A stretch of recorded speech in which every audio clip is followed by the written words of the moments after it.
तेरी मेरी शरारतें किस्त नंबर 6। इस वक्त अलीज़ा और आयत माही के कमरे में बैठे उसे मुसलसल छेड़ रहे थे। वैसे कैसा लग रहा है भाई के नाम से मंसूब होकर? बहुत अच्छा लग रहा है। सच बताऊं अलीज़े, वो मुझे शुरू से ही अच्छे लगते थे। सब उनकी बहुत तारीफ़ करते हैं, उनकी इज़्ज़त करते हैं और सबसे बढ़कर वो औरत की इज़्ज़त करना जानते हैं। और एक लड़की को मोहब्बत से भी ज़्यादा इज़्ज़त चाहिए होती है अपने लाइफ पार्टनर से, जो मुझे यकीन है कि इब्राहिम सर मुझे वो सबसे बढ़ कर देंगे। वो सच्चे दिल से बोली तो आयत ने झट से उसे गले से लगाया था। अभी वो मज़ीद कुछ बातें करते कि दाइम और साइम भी राइम को साथ लिए वहीं आ गए। अस्सलाम वालेकुम भाभी जान। वो दोनों एक ज़बान होकर बोले तो वो सब हंस दिए। वालेकुम अस्सलाम। और ये भाभी जान क्या होता है? अभी मैं आपकी भाभी जान नहीं बनी, जब निकाह होगा तब कहना। वो उन दोनों के गाल खींचते बोली। लो जी अभी भाभी बनना रह गया लो जी अभी भाभी बनना रह गया है क्या? आपका रिश्ता पक्का हो गया है हमारे इब्राहिम भाई से, तो और क्या बाकी बचता है भाभी बनने के लिए? हम तो भाभी ही कहेंगे बस, क्यों साइम ब्रो? बिल्कुल दाइम ब्रो। उनकी बातें सुनकर वो कुलकुलाकर हंस दी। यूं ही हंसी मजाक में वक्त गुजारते वो लोग वापस आ गए थे। वो अपने ही ध्यान में जा रही थी जब अकब से किसी ने खींचकर उसे अंदर किया और अंदर से दरवाज़ा बंद कर दिया। इस अचानक अफ्ताब पर वो बुकला गई, लेकिन सामने नज़र पड़ते ही वो नाराज़गी से रूह फेर गई। मेरा बच्चा नाराज़ है क्या मुझसे? वो उसका चेहरा अपने तरफ मोड़ते बोला। नहीं, आपको कोई फ़र्क पड़ता है मेरे नाराज़ होने से? बिल्कुल पड़ता है फ़र्क। मुझे फ़र्क नहीं पड़ेगा तो और किसे पड़ेगा? लेकिन मेरा मकसद तुम्हें हर्ट करना बिल्कुल नहीं था। मैं बस चाहता हूँ कि मेरी छोटी सी बीवी अब थोड़ी बड़ी हो जाए और मैच्योर भी। तो क्या अब मैं बेवकूफ़ हूँ? वो तंग कर बोली। नहीं, बिल्कुल भी नहीं। मेरी बीवी बहुत ही समझदार है। वो उसके बाल कान के पीछे करते बोला। तो आपने उस दिन मुझे डांटा क्यों? वो शिकवा करते बोली। डांट नहीं रहा था, समझा रहा था। ऐसे कौन समझाता है? बात भी नहीं की थी और ड्रेस पर चले गए थे। तुम्हें बुरा लगा? वो उसकी आंखों में देखते बोला। हाँ लगा था, वो साफ गोई से बोली।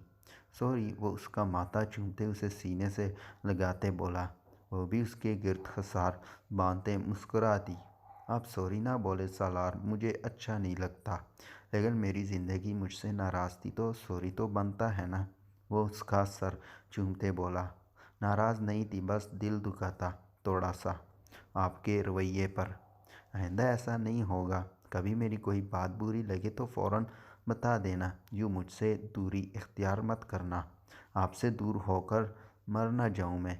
वो उसके हाथ के पुश्त पर लब रखते बोली तो उसने भी उसकी आंखों को चूम दिया। जाओ अलीजे, तुम्हारा पूछ रही थी। वो उसे खुद से अलग करते बोला। वो भी मुस्कुराते हुए सर हिलाते वहाँ से चली गई। घर में निकाह की तैयारियां शुरू हो गई थी। एक ही दिन था तो सब अपनी अपनी जिम्मेदारियां निभा रहे थे। रात को सब लोग इकट्ठे हुए तो आयत ढोलकी लेकर सबके बीच आ बैठी। कोई हला गुला ही नहीं है तो इसलिए मैं ढोलकी ले आई। चल राइम शुरू हो जा। ना मैं तुम्हें मरासी दिखता हूँ क्या? हाँ, वो आंखें टपटपाते बोली तो सब हंस दिए। खुद ही गा लो मरासन कहीं की। लड़ना मत शुरू हो जाना अब तुम दोनों। अलीज़े उनको दोबारा शुरू होते देखकर बोली तो वो नाक मुंह चढ़ा गया। अब पूरे लॉन्च में अकील, सालार, अलीज़े और आयत की बेसुरी आवाज़ें गूंज रही थी। खुदा का नाम लो यार, बस कर जाओ, कान पक गए हैं मेरे ये बेसुरी आवाज़ें सुन सुनकर। राइम से मज़ीद बर्दाश्त न हुआ तो बोल उठा और ख़ुद जाकर वहाँ बैठ गया।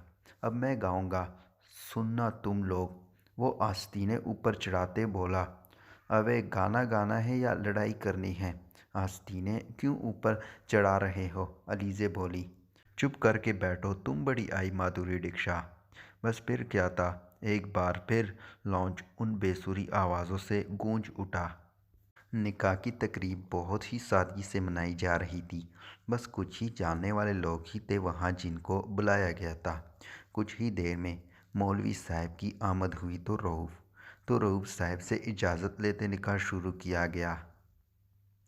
माही रऊफ़ वल्द रऊफ़ हमदानी अब का निकाह इब्राहिम शाह वल्द मिराज शाह के साथ 50,000 हक महर सक्का राइज अलवक्त तय पाया है। क्या आपको ये निकाह कबूल है? मौलवी की आवाज़ सुनकर इसने बेसाख्ता साथ खड़े रऊफ़ साहब का हाथ थामा था। इन्होंने उसका सर चूमते हौसला दिया। कबूल है, 3 बार पूछने के बाद अब वो इब्राहिम से पूछ रहे थे। दूसरी तरफ भी 3 बार कबूल करने पर हर तरफ मुबारकबाद का शोर गूंज उठा। सब यंग पार्टी अब स्टेज पर डेरा जमाए बैठी थी।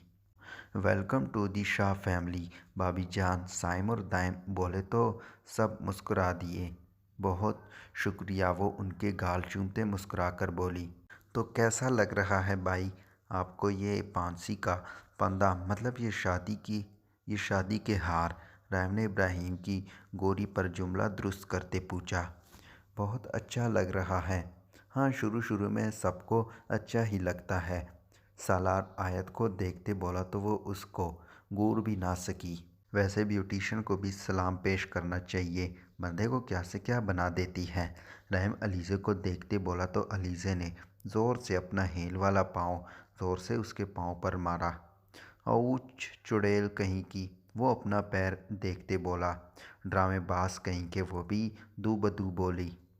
अचानक ही आयत की आंखें किसी शरारत के तहत चमक उठी। इसने अलीज़े और राइम को इशारा किया तो वो भी उसका इशारा समझते मुस्कुरा दिए। भाभी आप थक गई होगी, रेस्ट कर लें थोड़ा सा, आयत ने कहा तो वो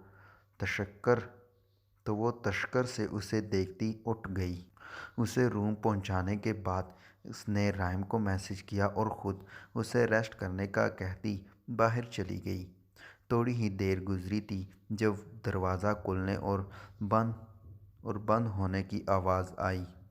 यार आयत, कुछ खाने को ला दो, मुझे बहुत भूख लगी है, सुबह से कुछ खाया नहीं। वो आंखें मूंदती बोली, लेकिन कोई जवाब न आने पर आंखों से हाथ उठाया तो आंखें हैरत से खुल गई। आप? वो सामने इब्राहिम को देखते बोली। जी मैं। वो उसके नज़दीक आया तो वो बेसाख्ता 2 कदम पीछे हटी। निकाह की बहुत बहुत मुबारक हो। वो उसका माथा चूमते बोला तो वो सांस रोक गई। मुझे मुबारकबाद नहीं दोगी? वो उसकी माथा पट्टी ठीक करते बोला। आपको भी मुबारक हो। वो नज़रें झुकाते बोली तो वो इस अदा पर फिदा हुआ था। आगे बढ़कर उसे अपने खसार में लिया। बहुत जल्द तुम्हें हमेशा के लिए ले जाऊंगा यहाँ से। वो उसे खुद से अलग करता उसका माथा चूमते हुए वहाँ से चला गया। पीछे से वो उसकी हरकत याद करते मुस्कुरा दी। एक अच्छा दिन गुजार कर वो सब शाह वाला वापस आ गए थे।